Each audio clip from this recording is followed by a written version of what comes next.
Anong naiisip mong merienda today? Wala pa? Ano ba yan? Eto gawa tayo ng turon. Okay.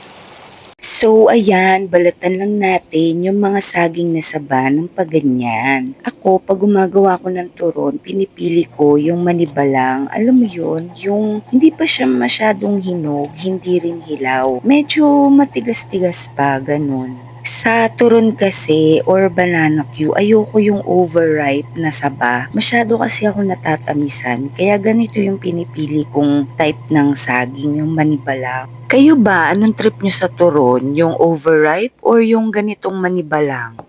Ayan, so kinat lang natin siya ng patatlo, ganyan. Pwede rin namang dalawa, depende sa inyo. Okay. Alam nyo ba, share ko lang, no? Struggle is real talaga pag gumagawa ako ng turon. Kasi gusto kong ma-achieve yung namumuong asukal sa ibabaw. Pag gumagawa ako nun, hindi ko talaga ma-achieve. Alam niyo yung mga katulad ng nabibili sa labas, yung niluluto muna nila yung asukal sa mantika. Trinay ko yun, pero hindi talaga nag-work. Kaya naman, ganito yung naisip kong paraan.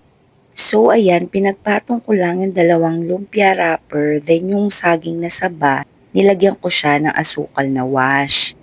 Tapos, sa huling tupi, lalagyan ko ulit siya ng asukal at ikakalat ko siya ng paganyan bago itupi yung mga dulong gilid. Tapos, lalagyan ko na siya nung ginawa nating pandikit, harina lang yun at saka tubig.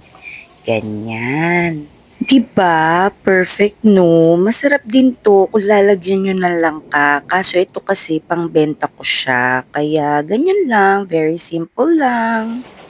Okay, tapos ayan na, o 'di ba prito-prito lang. Ayan, so pag nakita nyo ng ganyan, medyo nagbo-brown-brown na yung mga gilid-gilid, pwede nyo na siyang baliktarin.